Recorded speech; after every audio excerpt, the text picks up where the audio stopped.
प्रिय छात्र छात्राओं और कंपटीशन की तैयारी करने वाले अभ्यर्थियों, आप लोग के लिए आज हम फिर से लेकर आ गए हैं क्षेत्रमिति का वह महत्वपूर्ण सूत्र, जिसमें हम आज आप लोग को बताने जा रहे हैं वृत्त का सूत्र, अर्धवृत्त का सूत्र, त्रिज्यखंड का सूत्र, वृत्तखंड का सूत्र। ये 4 सूत्र जो हमेशा परीक्षाओं में, चाहे वो किसी बोर्ड का हो, Bihar board, MP board, Jharkhand board, इनसे रिलेटेड प्रश्न आते हैं। इसके अलावा कॉम्पिटिटिव एग्जाम में भी इनसे प्रश्न हल किए जाते हैं। तो चलिए आज शुरू करते हैं हम लोग। वृत्त का क्षेत्रफल यानी एरिया ऑफ सर्कल, ये होता है पाई आर स्क्वायर, जहां आर क्या है, रेडियस या त्रिज्या कहते हैं इसको। वृत्त की परिधि यानी सर्कमफ्रेंस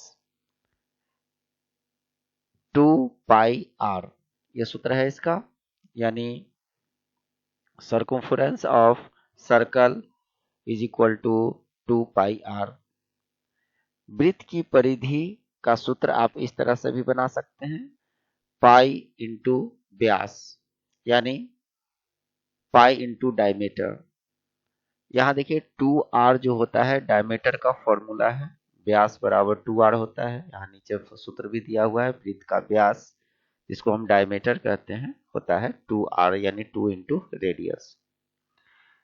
वृत्त का रेडियस जब निकालना हो तो वो हो जाता है डायमीटर अपॉन 2 यानी व्यास बटा 2, जिसे हम d बटा 2 भी कहते हैं।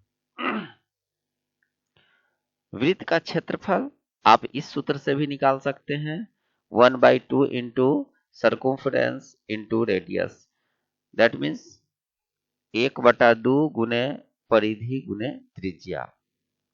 वृत्त की त्रिज्या को आप इस सूत्र से भी निकाल सकते हैं, under root area of circle upon pi, मतलब वृत्त का क्षेत्रफल बटा पाई। इस सूत्र के द्वारा भी आप वृत्त की त्रिज्या को निकाल सकते हैं।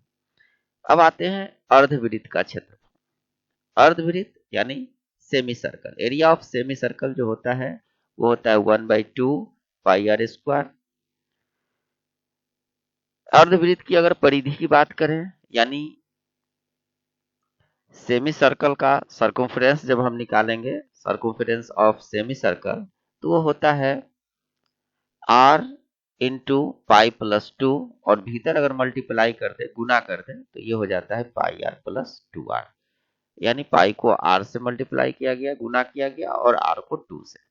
तो इस तरह से आप सर्कमफ्रेंस ऑफ सेमी सर्कल भी प्राप्त कर सकते हैं। जो अर्धवृत्त का व्यास होता है यानी डायमीटर ऑफ सेमी सर्कल, वो वृत्त के व्यास के ही बराबर होता है, यानी 2r होता है उसका भी सूत्र। इसी तरह जो रेडियस ऑफ सेमी सर्कल है यानी अर्धवृत्त की त्रिज्या जो है वो भी होता है हमारे वृत्त के त्रिज्या के सूत्र का समान होता है, यानी व्यास बटा 2 यानी डायमीटर अपॉन 2। यहाँ जो ये पाई है इसका मान आप अलग अलग स्थानों पर इस तरह से भी देख सकते हैं।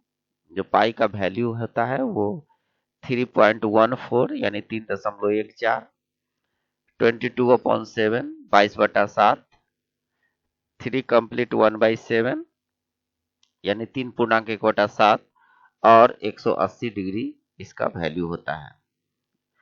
अब चलते हैं त्रिज्यखंड के यानी सेक्टर ऑफ सर्कल पर।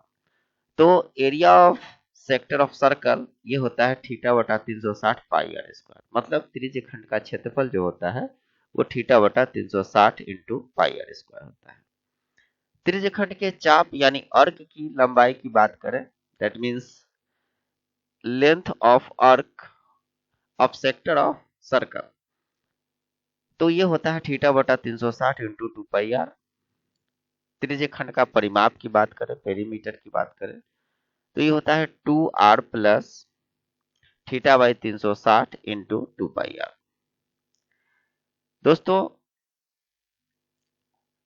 ये हमारा चैनल जो है आप लोग पर डिपेंडेंट है, आप लोग जितना ही सहयोग करेंगे उतना आपको भी फायदा है, क्योंकि ऐसे ऐसे बहुत सारे ज्ञानवर्धक सूत्र, क्वेश्चन आंसर्स आपको प्रोवाइड कराया जाएगा, जो ना केवल आपको बोर्ड एग्जाम में मदद करेगा अपितु कॉम्पिटिटिव एग्जाम में भी बहुत हेल्पफुल होगा।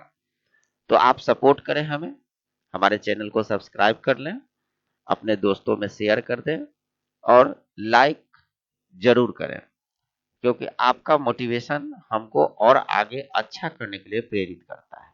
आगे चलते हैं। दीर्घ त्रिज्य खंड का जो क्षेत्रफल होता है वो होता है 360 डिग्री माइनस थीटा बटा 360 degree into pi R square. यहाँ जो लार्ज सेक्टर ऑफ सर्कल है ना, ये हो जाता है स्मॉल सेक्टर ऑफ सर्कल, यह है लार्ज सेक्टर ऑफ सर्कल। तो area of large sector of circle हो जाता है 360 यानी 360 degree minus theta upon 360 degree into pi R square. इसी तरह यहाँ लघु वृत्त खंड का क्षेत्रफल जो होता है वो होता है थीटा बटा 360 degree into pi R square minus half R square sine theta के बराबर। दीर्घ जो वृत्त खंड का क्षेत्रफल होता है वो होता है वृत्त का क्षेत्रफल माइनस लघु वृत्त खंड का क्षेत्रफल। तो आज हमने क्लियर किया वृत्त, अर्धवृत्त, त्रिज्यखंड और वृत्तखंड। दोस्तों आगे भी इसी तरह भी क्षेत्रफल के बहुत सारे सूत्र बचे हुए हैं, आपको सारा सूत्र मैं प्रोवाइड करा दूंगा मेरे चैनल पर। फिर से रिक्वेस्ट है, इसे सब्सक्राइब कर लें, अपने दोस्तों में शेयर करें, लाइक जरूर करें, ताकि मैं और भी अच्छे अच्छे सूत्र आपके लिए लाऊं। तो फिर मिलते हैं नए वीडियो में, तब तक के लिए बहुत बहुत धन्यवाद।